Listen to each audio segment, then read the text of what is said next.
Yes, class 6। आज हम अपने व्याकरण की पुस्तक से पाठ 4 शब्द विचार के बारे में जानेंगे। जैसा कि आप पहले भी इस पाठ को पढ़ चुके हैं, तो पहले मैं आप लोगों से थोड़ा सा पीछे का पूछती हूँ कि शब्द से क्या तात्पर्य है। बताइए जरा, शब्द क्या है। देखो आप बच्चों कि चित्र में आपने देखा, पुस्तक में कुछ चित्र बने हुए हैं। इस चित्र को देखकर आपको क्या शब्द समझ में आता है, बताइए जरा। पहला चित्र किसका है? पहला चित्र किसका है? मैम कुत्ते का। यस। दूसरा चित्र? मैम झाड़ू। एंड तीसरा? मैम आम। Very good. तो देखा आप लोगों ने किस तरह से ये 3 जो चित्र हैं उनको आपने शब्दों के माध्यम से आपने बोला कि ये आपको ये दिखाई दे रहा है, यानी कि आपकी आवाज, आपकी ध्वनि जो है इन चित्रों को देखते हुए, शब्दों से मेल करते हुए आपने इसका नाम बोला। तो बच्चों, शब्द की रचना ध्वनियों के मेल से ही होती है। जो शब्द हैं वो हमारे ध्वनि, जो आवाज होती है उसके मेल से ही होती है। ओके। शब्द का कोई ना कोई अर्थ जरूर होता है। जब आप अगर शब्द के बारे में जानते हैं, कोई शब्द बोलते हैं, तो उसका कोई ना कोई अर्थ जरूर होता है। ओके। कोई भी बिना अर्थ वाला शब्द नहीं माना जाता है। मान लीजिए मैंने अगर आम, आपने शब्द बोला लास्ट में, आम को अगर आ बोलेंगे तो आपको उसका अर्थ समझ में नहीं आएगा। यानी अर्थहीन शब्द शब्द नहीं कहे जाते हैं, यानी कि इसका अर्थ जरूर होना चाहिए, है ना। यानी आम जब आपने बोला तो आपको समझ में आ गया कि खाने का फल है ये, तो ठीक है। जिनका कोई अर्थ नहीं होता उन्हें हम कोई शब्द नहीं कहते। क्लियर? क्लियर बेटा? अनन्या खारा, अनन्या, ये यस मैम क्लियर। आप 8th क्लास के, आप यहाँ पर कैसे आ गए Ananya? Ma'am I am Madhav. तो माधव, आप अपने नाम से आइए, या अपने नाम से आइए, वरना आपकी ओके मैम। अटेंडेंस नहीं लगेगी, इसलिए। ठीक है। तो शब्द भाषा की स्वतंत्र इकाई होती है। शब्द क्या होती है? भाषा की स्वतंत्र इकाई होती है। और आपने आगे भी ये जाना है कि हम शब्दों का वर्गीकरण कैसे करते हैं बच्चों। 4 प्रकार से शब्दों का वर्गीकरण करते हैं। पहला आपने समझ लिया था कि स्रोत या उत्पत्ति के आधार पर। स्रोत का मतलब होता है हिंदी में स्रोत है, और उसको इंग्लिश में क्या कहते हैं? सोर्स। जहां से वो चीज आती है ना, जहां से हमें वो मिलती है, जिसका वो सोर्स है। जैसे कि पानी का स्रोत क्या है? पानी का सोर्स क्या है? मैम पर्वत। पानी का सोर्स क्या है? मैम नदी। हाँ, नदी, झरना, तालाब, बारिश, ये सब कुछ पानी का स्रोत है, जहां से हमें पानी मिलता है। इसी तरह से गंगा का स्रोत क्या है? गंगा नदी हमारी कहाँ से निकलती है? हिमालय से। हिमालय से। यस, गंगा का स्रोत जो है हिमालय है। तो इसी तरह से शब्दों का भी स्रोत है। शब्द हमारे पास कहाँ से आए हैं, उनके बारे में भी हमें जानना है। तो पहला आपका स्रोत या उत्पत्ति के आधार पर, दूसरा आपका रचना के आधार पर, तीसरा शब्द विकार के आधार पर, और चौथा है अर्थ के आधार पर। तो आप सब ने पहला जो है स्रोत के आधार पर, यानी उत्पत्ति के आधार पर आपने पढ़ लिया है, जान लिया है कि स्रोत शब्द को अंग्रेजी में हम क्या कहते हैं? सोर्स। किसी चीज का स्रोत वह होता है जहां से वह निकलती है। जैसे गंगा नदी का स्रोत हिमालय है, क्योंकि गंगा नदी वहीं से निकलती है। क्लियर? देख लिया आपने इस चित्र में किस तरह से आपको दिखाया जा रहा है। इसी तरह शब्दों का स्रोत वह भाषा होती है जिससे वह शब्द निकलकर किसी दूसरी भाषा में जाता है। यानी कि संस्कृत से निकलकर हिंदी में, है ना, जो शब्द आते हैं। हिंदी में बहुत से शब्द संस्कृत से आए हुए हैं। बहुत से शब्द जो है संस्कृत से आए हैं, और बहुत से शब्द अरबी, फारसी, अंग्रेजी से भी आए हुए हैं। और कुछ शब्द अपने हमारे हिंदी के अपने भी हैं। माधव खारा, ये क्या हो रहा है आपको? आप क्लास में हो बेटा? ठीक है। तो इन भाषाओं को देखा जाए, इन बोलियों को, अब कुछ भाषाएं जो हमारी अपनी भाषा बोली की है, तो इस तरह से जो शब्द जिस मूल भाषा से आता है वह उस मूल भाषा का स्रोत भाषा कहलाता है। जैसे अंग्रेजी, संस्कृत से आया हुआ भाषा अंग्रेजी उसका स्रोत है। अंग्रेजी से आया है तो अंग्रेजी उस भाषा का स्रोत है। और अरबी फारसी से आया है तो उस भाषा का स्रोत क्या है? अरबी फारसी है। ठीक है। तो स्रोत के आधार पर हमने भी 4 भागों में इसके भेद बताए हैं। पहला क्या है? तत्सम। तत्सम जो होता है वो संस्कृत शब्द होता है, जो शब्द संस्कृत से आते हैं उनको हम संस्कृत तत्सम बोलते हैं, और उनका जब हम हिंदी में रूपांतरण कर लेते हैं, अपने अनुसार अपने उन शब्दों को समझ लेते हैं, बिगाड़ करके उसका अर्थ समझ लेते हैं, उसको हम तद्भव कहते हैं। यानी कि तद्भव जो है हिंदी रूप है, तत्सम तद्भव। उसके बाद हमारा आता है देशज। देशज होता है जो अपने क्षेत्र में बोली जाने वाली, अपने देश अपने क्षेत्र में बोली जाने वाली भाषा, जो अपने देश की भाषा होती है ना, अपने ग्रामीण अंचलों की जो भाषा होती है, अपने क्षेत्र की भाषा होती है, उसको हम देशज या देसी भाषा कहते हैं। उसके बाद फोर्थ है आपका विदेशी या आगत, यानी आया हुआ। आगत मतलब आया हुआ, दूसरी भाषा से आया हुआ। तो ऐसे बहुत से शब्द हैं जिसमें कि अरबी, फारसी, तुर्की, अंग्रेजी, पुर्तगाली आदि भाषाओं को हिंदी में हम बोलते हैं। इन्हें हम आगत या विदेशी शब्द कहते हैं। तो उन शब्दों से, जैसे अरबी, फारसी, तुर्की आदि भाषाओं से जो आए हुए शब्द होते हैं वो कौन कौन से होते हैं, वो उसके बारे में आपको यहाँ पर बताया गया कि कागज, दफ्तर, चाकू, जिला, कैंची, पनीर, मसाला, किशमिश, पिस्ता, पर्दा, चपरासी, गरीब, ये सब कौन से अरबी, फारसी, तुर्की आदि के भाषाएं हैं। इसी तरह अंग्रेजी में आए हुए जो शब्द होते हैं, जो हिंदी में हम एज इट इज को प्रयोग में लाते हैं, कौन कौन से होते हैं। डॉक्टर को हम हिंदी में भी डॉक्टर ही लिखते हैं, टेलीफोन को हम हिंदी में भी टेलीफोन ही लिखते हैं, जबकि ये है अंग्रेजी शब्द, है ना। College, school, tie, chocolate, train, rail, pastry, ये सब कुछ अंग्रेजी शब्द है, और इनको हम हिंदी में एज इट इज लिखते हैं। तो ये भी अंग्रेजी भाषा से आए हुए शब्द है, यानी कि इन भाषाओं का जो है स्रोत क्या है, अंग्रेजी। क्लियर हो गया था आप लोगों को इस स्रोत के माध्यम से जो हमारे शब्द बने हैं? क्लियर हो गया था आप लोगों को? Yes ma'am. Very good. तो सेकंड नंबर पर रचना के आधार पर। Yes ma'am. यस, रचना के आधार पर बच्चों हम 3 भेद होते हैं। रचना के आधार पर कितने होते हैं? 3 भेद होते हैं। पहला होता है मूल। मूल मतलब रूढ़ शब्द, जिनके और टुकड़े नहीं किए जा सकते, यानी उनका संधि विच्छेद नहीं किया जा सकता। दूसरा होता है यौगिक। हाँ, दूसरा होता है यौगिक। दूसरा क्या होता है? यौगिक। यौगिक क्या होता है? जो दो भाषाओं को जोड़ता है और दो शब्दों को जोड़ता है और एक शब्द बनाता है। दो शब्दों को जोड़कर एक शब्द बनाता है, उसे हम यौगिक भाषा कहते हैं। अब आपका पहला था मूल शब्द, जैसे कि हमने कहा कि उसका हम और संधि विच्छेद नहीं कर सकते, तो वो कैसे शब्द होते हैं बच्चों? जैसे कि पेट, लोटा, है ना, बाल्टी, इनके हम और टुकड़े नहीं कर सकते। इनको हम, अब लोटा को लो प्लस टा नहीं किया जा सकता है, पेट को पे प्लस ट नहीं किया जा सकता। हाँ बेटा।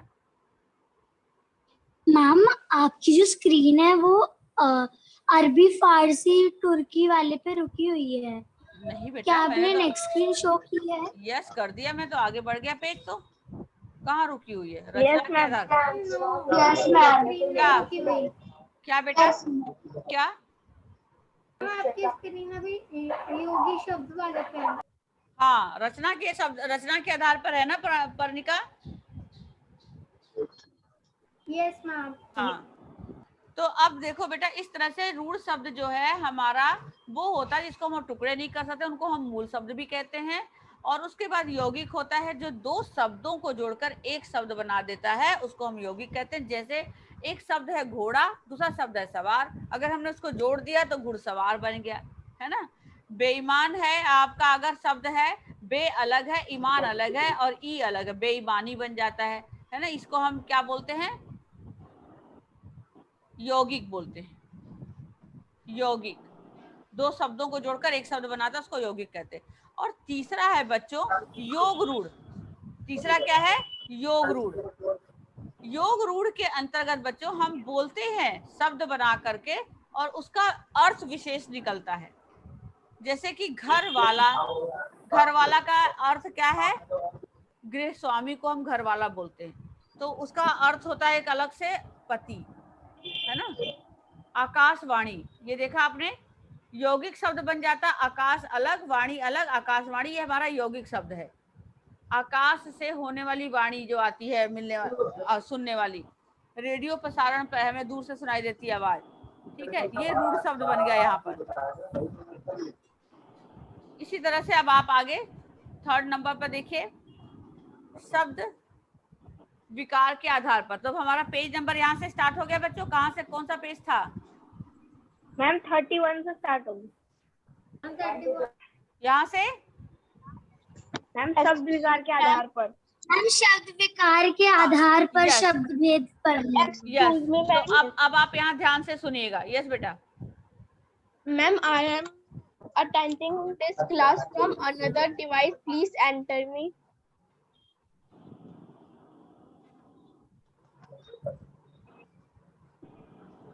ओके, नेम बताओ बेटा। मैम माधव कहारा। तो ऑलरेडी वो तो है क्लास में माधव, अब आएगा तो मैं एडमिट कर लूँ। चलिए, शब्द विकार के आधार पर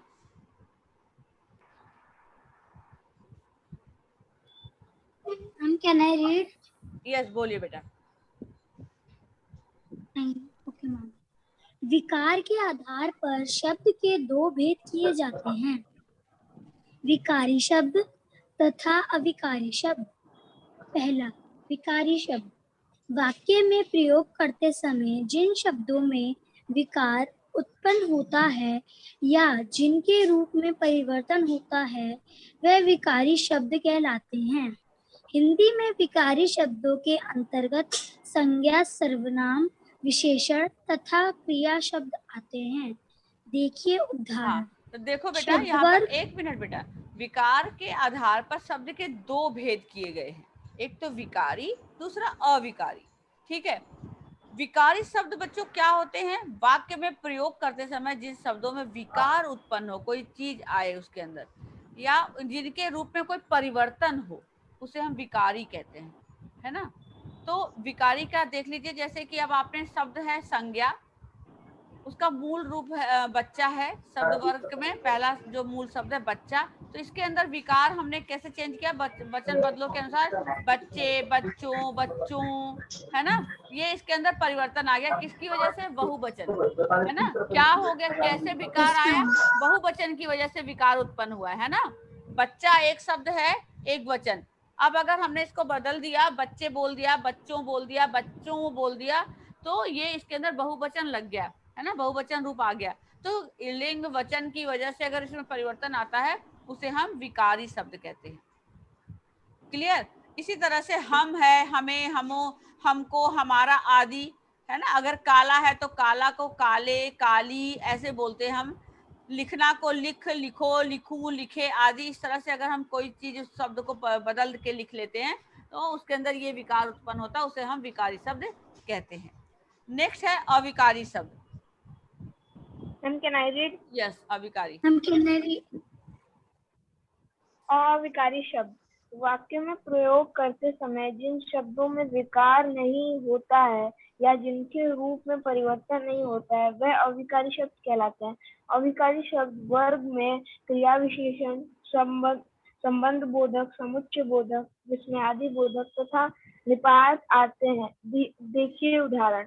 हाँ, देखो बेटा, जो अविकारी है, वाक्य में प्रयोग करते समय जिन शब्दों में विकार नहीं होता, कोई परिवर्तन नहीं होता, या जिनके रूप में कोई परिवर्तन नहीं आता, उन्हें हम अविकारी शब्द कहते हैं। अविकारी शब्द जो है वर्ग में किन किन रूपों में आता है? एक तो क्रिया विशेषण, दूसरा संबंध बोधक, समुच्चय बोधक और विस्मय आदि, और तथा निपात भी होता है। तो क्रिया विशेषण क्या होता है बच्चों? जो क्रिया की विशेषता बताता है उसे हम क्रिया विशेषण कहते हैं। जैसे कि बच्चा धीरे धीरे रो रहा है, तो धीरे धीरे क्या है? रोने की क्रिया, जो रोना जो है वो क्रिया है, उसकी विशेषता बता रहा धीरे धीरे, उसे हम क्रिया विशेषण कहते हैं।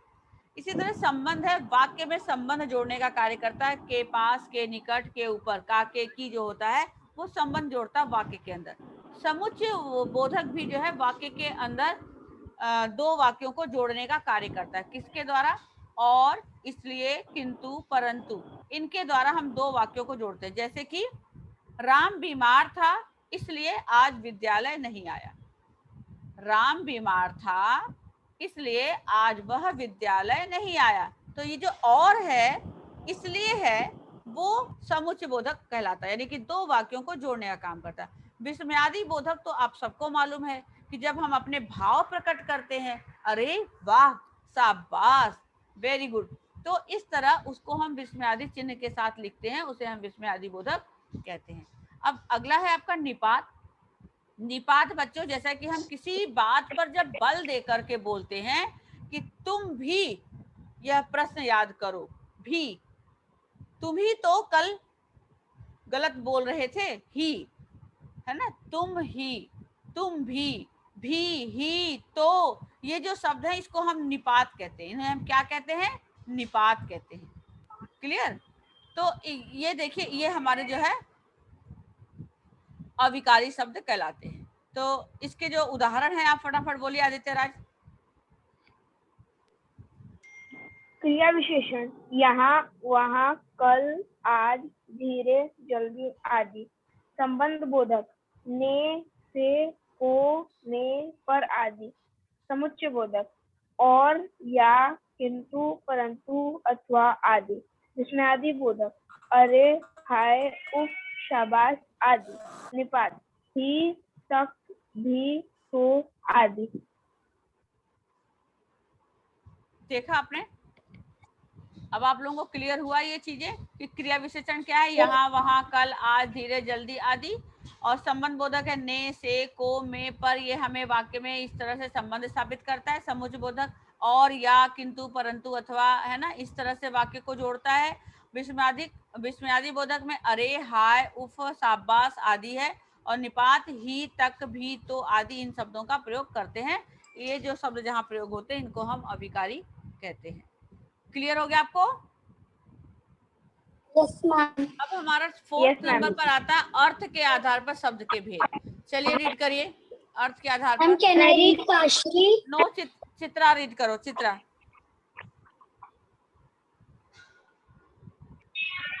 आधार के अर्थ के आधार पर शब्द भेद। अर्थ के आधार पर शब्दों को निम्नलिखित प्रमुख भेद किया जाता है। एक का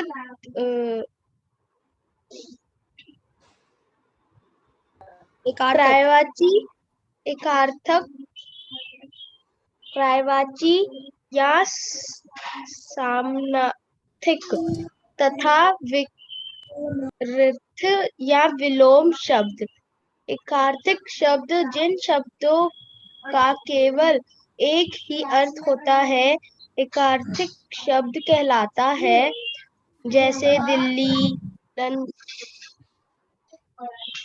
लंदन, इंदिरा गांधी, सुरेश रौना आदि। इस वर्ण में सभी व्यक्तिवाचक संज्ञा शब्द आते हैं। अब आप मेरी बात सुनो, ध्यान से सुनो। यस, देखा आपने अर्थ के आधार पर, तो अर्थ के आधार पर शब्दों को हम निम्नलिखित प्रमुख भेदों के अंतर्गत लाते हैं। जैसे कि एकार्थी, एकार्थी का मतलब होता है कि एक शब्द का एक ही अर्थ होना, उसको हम एकार्थी कहते हैं। अनेकार्थी यानी एक शब्द के अनेक अर्थ होना। पर्यायवाची का मतलब होता है समान, जैसे उसके जैसा ही जो शब्द बोले जाते हैं उनको हम पर्यायवाची या फिर उसको हम समानार्थी शब्द भी बोलते हैं। ठीक है। और उसके बाद नेक्स्ट है आपका विपरार्थक। विपरार्थक का मतलब आप लोग समझ ही गए होंगे, जो विपरीत बोला जाता है। जैसे कि अमीर का गरीब है, ऊपर का नीचे, मोटा का पतला, छोटा का बड़ा, ऐसे जो शब्द होते हैं, अमीर का गरीब, राजा का रंग, ये शब्द हमारे विलोम शब्द के अंतर्गत आते हैं। तो अर्थ के आधार पर हम इनको इतने भागों में बांटते थे, एकार्थी, अनेकार्थी, पर्यायवाची, विपरार्थक यानी विलोम। इतने रूपों में हम इनको जानते हैं। जैसे पहला हो गया एकार्थी, तो आपको बताया मैंने, जिसका एक ही अर्थ होता है, यानी कि जैसे दिल्ली, लंदन, इंदिरा गांधी, सुरेश रैना आदि ये जो होते हैं, ये जैसे ऐसे नाम या ये वो एक ही उनके अर्थ होते हैं, है ना। इस वर्ग के में सभी व्यक्तिवाचक संज्ञा शब्द ही आते हैं। जो व्यक्तिवाचक तो आप जानते हो ना, किसी खास विशेष, उनको हम व्यक्तिवाचक संज्ञा कहते हैं। अनेकार्थी के अंदर एक से अधिक अर्थ होते हैं, उन्हें हम अनेकार्थी कहते हैं। अब आपने देख लिया होगा कि अनेकार्थी, जैसे पहला शब्द था तीर, अमृत, गुरु, ये शब्द है एक अर्थ शब्द। और इन अब तीर का दो अर्थ निकल गया आपको, किनारा और बाण भी होता है। अमृत का दो अर्थ निकल गया, अन्न और दूध भी होता है ना। उसके बाद गुरु, गुरु को हम शिक्षक भी बोलते हैं और भारी भी बोलते हैं। इसी तरह से अर्थ कुल, कनक है, अर्थ का होता है धन भी होता है और अर्थ का मतलब भी होता है। कुल वंश भी होता है, कुल सारा भी होता है। कनक जो है सोना भी होता है और कनक ही धतूरा भी होता है। तो इस तरह से आप देखेंगे कि इसको अनेकार्थी शब्द कहते हैं, यानी एक शब्द के एक से अधिक अर्थ होना। इस वर्ग में जातिवाचक संज्ञा शब्द आते हैं। अनेकार्थी में जातिवाचक संज्ञा, व्यक्तिवाचक, जातिवाचक और भाववाचक, जैसा आपकी संज्ञा में पढ़े हुए तीन भेद, तो इसके अंतर्गत बच्चों अनेकार्थी शब्द के अंतर्गत जातिवाचक संज्ञा प्रयोग में आते हैं। थर्ड नंबर पर आ गया आपका पर्यायवाची शब्द। ऐसे शब्द जिनका अर्थ लगभग समान होता है पर वाक्य प्रयोग करते समय हम सभी वाक्यों को एक उन शब्दों के साथ प्रयोग में नहीं ला सकते। पर्यायवाची या समानार्थी शब्द ये कहलाते हैं। अब आप देखिए, जैसे यहाँ पर शब्द है आपका आग, बादल, रात, तो आग का पर्यायवाची बताया गया अग्नि, अनल, पावक, है ना। इसी तरह से बादल का है जलद, नीरद, वारिद, एंड रात का रात्रि, रजनी, निशा। आकाश का है गगन, आसमान, आसमां। इंद्र का है सुरेश, सुरेंद्र, देवेश, एंड हाथी का है गज, नाग, हस्ती। पर बच्चों इन सभी शब्दों को लेकर एक ही वाक्य में नहीं प्रयोग कर सकते हम। हमें अपने वाक्य का प्रयोग करते समय उसके उचित शब्द का ही प्रयोग कर सकते हैं उस वाक्य में। जैसे अगर जल का पर्यायवाची नीर है, जल का पर्यायवाची पानी है, तो हम जल, जहां पर हमें जल ही जीवन है, नीर ही जीवन है, पानी ही जीवन है, ऐसे लिखने में थोड़ा अटपटा लगेगा सुनने में, इसलिए हम जल ही जीवन है बोलते हैं, है ना। हमारी माँ गंगा जल लाई अगर हम बोलते हैं, गंगा जल बोला जाता, तो वहाँ गंगा पानी नहीं बोल सकते हैं, गंगा नीर नहीं बोल सकते हैं। तो जबकि ये पर्यायवाची एक ही है, पर हम उन शब्दों को वाक्य में उसके अनुसार ही प्रयोग में ला सकते हैं। ठीक है। अब है हमारा विलोम शब्द। विलोम आपको पता है अच्छी तरह से कि जो हमारा उल्टा होता है उसको हम विलोम शब्द कहते हैं, है ना। जीवन, मरण, सत्य, असत्य, मित्र, शत्रु, निकट, दूर, है ना, अमृत, विष, ये हमारे विलोम शब्द हैं। ओके, विलोम आप सबको क्लियर है? विलोम शब्द आपको क्लियर है नमन? विलोम क्लियर है? Yes ma'am. अब आप बताइए, आइए देखिए लास्ट पेज पर हम आ जाते हैं कि आपने क्या सीखा। बच्चों शब्द भाषा की अर्थवान और स्वतंत्र इकाई है। अर्थवान का मतलब अर्थ वाला, बिना अर्थ वाला शब्द नहीं कहलाता। अर्थवान और स्वतंत्र इकाई है जिसकी रचना विभिन्न ध्वनियों के मेल से होती है ना। जैसे आ, म ध्वनि आपकी आ रही है आ, और म ध्वनि मिलकर के आम बन गया। शब्दों का वर्गीकरण स्रोत के आधार पर, रचना के आधार पर, शब्द विकार के आधार पर तथा अर्थ के आधार पर किया जाता है। ठीक है, ये आपने अभी चारों भेद के बारे में जाना। स्रोत के आधार पर शब्दों के भेद चार होते हैं, आपने पहले भी पढ़ा है। क्या है? तत्सम संस्कृत शब्द, तद्भव हिंदी शब्द, देशज अपने क्षेत्र में बोली जाने वाली भाषा, विदेशी जो दूसरे भाषा से आई हुई भाषा होती है हिंदी में, उसे हम आगत या विदेशी शब्द कहते हैं। रचना के आधार पर शब्दों के दो भेद होते हैं, पहला मूल, दूसरा यौगिक। मूल क्या होता है? जिसके और टुकड़े नहीं किए जा सकते, और यौगिक होता है जो दो शब्दों को जोड़कर एक शब्द बनाए जाते हैं। ठीक है, अब दोनों के पुनः दो दो उपभेद भी माने जाते हैं। सामान्यतः मूल शब्द तथा रूढ़ शब्द एक कहे जाते हैं, मूल और रूढ़ एक ही कहे जाते हैं, और सामान्यतः यौगिक और योग रूढ़ भी, रूढ़ यौगिक शब्द भी एक ही कहे जाते हैं। शब्द विकार के आधार पर शब्दों के दो भेद होते हैं, एक तो विकारी और एक अविकारी। विकारी के अंदर विकार उत्पन्न होते हैं, अविकारी में कोई भी विकार उत्पन्न नहीं होता। विकारी के अंतर्गत हमारे क्या आते हैं बच्चों? संज्ञा, सर्वनाम, विशेषण तथा क्रिया आते हैं। इनके द्वारा हमारे वाक्य में परिवर्तन आता है। अगर संज्ञा लड़का है तो उसकी क्रिया होगी लड़का जाता है, और अगर संज्ञा लड़की है तो उसकी क्रिया क्या होगी? जाती है। सर्वनाम के अंतर्गत भी यही आता है, विशेषण में भी अगर आता है ना, सुंदर लड़की, सुंदर लड़का, ऐसे बोलेंगे, क्रिया उसी शब्द के साथ हम लगाते हैं। अविकारी शब्द के अंतर्गत क्रिया विशेषण, संबंध बोधक, समुच्चय बोधक, विस्मयादि बोधक तथा निपात होता है। इसमें कोई भी विकार उत्पन्न नहीं होता, इससे अविकारी कहते हैं। अर्थ के आधार पर शब्दों के प्रमुख भेद हैं कितने? एकार्थक, अनेकार्थक, पर्यायवाची और विलोम। ठीक है, ये हमारे अर्थ के आधार पर, इनके अनुसार हम इन शब्दों को रचना में लाते हैं। क्लियर हो गया आप सबको? क्लियर हुआ? Yes ma'am. चलिए, ये आप पहला क्वेश्चन का जवाब दीजिए। शब्द किसे कहते हैं? जल्दी बोलिए, शब्द किसे कहते हैं? मैम शब्द भाषा की स्वतंत्र इकाई को कहते हैं। Yes, very good Aditya, clap. शब्द जो है भाषा की स्वतंत्र इकाई को कहते हैं। ठीक है, यह मैं आप ऐसे भी लिख सकते हैं, स्वतंत्र इकाई को शब्द कहते हैं, है ना। अर्थवान, और यहाँ पर देखो आप, इसका आंसर है यहाँ पर अर्थवान। ये देखो सबसे पहला लाइन है,